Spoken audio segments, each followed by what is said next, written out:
अच्छा, ऐसा धोखा हमारे साथ किया, भोगोगे तुम।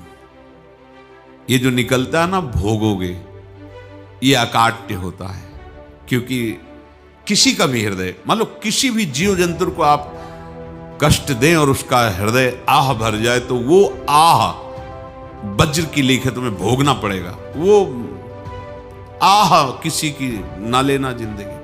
कोई ऐसा कोई आह भर करके कह दिया तुम समर्थ हो, हम तो कुछ कर नहीं सकते, वो अंदर से दुखी, फिर तुम्हारी सामर्थ्य काम नहीं करेगी, मिट्टी में मिला देगी। ऐसा नहीं कि आप जो कर रहे हैं कोई देख नहीं रहा, कोई हिसाब किताब नहीं, जो कर रहे हैं अवश्य में भोक्तव्यम, बहुत सावधान।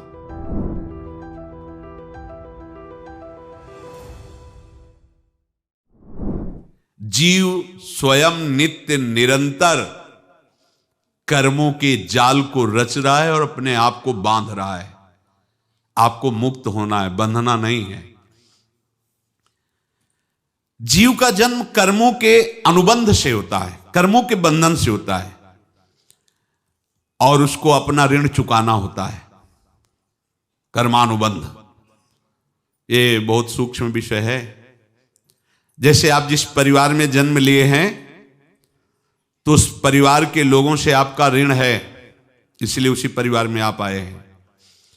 और ऋणानुबंध, उसको बिना चुकाए या बिना वसूल किए आप वहां से जाएंगे नहीं। आपको लेना है तो वसूल करना है, और देना है तो चुकाना है। ये पूर्व के जन्मों से निश्चित किया गया है। जैसे किसी के यहां पुत्र हुआ, जन्म से ही पैसा खर्चा शुरू हुआ, जो बड़ा हुआ तो उद्दंडता के द्वारा मार पूरे परिवार को क्लेश पर क्लेश देता चला जा रहा है। ये तुम्हारे कर्म का फल है। या ऐसे शक्तिहीन बुद्धिहीन ऐसे पागल पूरे जीवन सेवा करो, तुमसे अपना हिसाब चुकाने के लिए वो आया है। अब परिवार के जो सदस्य जुड़े आके, मतलब पत्नी आते ही पूरी हृदय में आनंद, परिवार में आनंद, और जीवन भर वो आनंद ही सुख देने के लिए उसका जन्म हुआ। वो अपना ऋणानुबंध मुक्त, और आते ही भयंकर क्लेश खड़ा कर दिया, बीच में दीवाल और झगड़ा वैसा, फिर अतरे दिन मारपीट शुरू, कलह अशांति, पूरा जीवन नरक हिसाब करने आए। यहां ऋण चुकाए बिना कोई जा नहीं सकता, ऋण चुकाना पड़ेगा। किसी का ऋण वसूल करना है तो किसी को ऋण चुकाना है, दोनों काम करने होते हैं। अनेक जन्मों में अनेक लोगों के साथ हमने जो बर्ताव किए हैं, अच्छे या बुरे, वो होंगे। अब किसी आदमी को हम जानते नहीं, अचानक मिला, अचानक टक्कर लगा और मार पीट गाली गुप्ता सब कर दिया, चुपचाप सह लो। क्यों? ये आपका हिसाब है, पूर्व का हिसाब। हमारा उससे कोई द्वेष नहीं, कोई संकल्प नहीं। अचानक घटना घटी और हमसे द्वेष करने लगा, हमें पीटने लगा, हमें गालियां दे, ये हिसाब है, चुपचाप सह जाओ। अपने घर का भाई ही भारी दुश्मन बन गया और क्लेश दे, हिसाब है।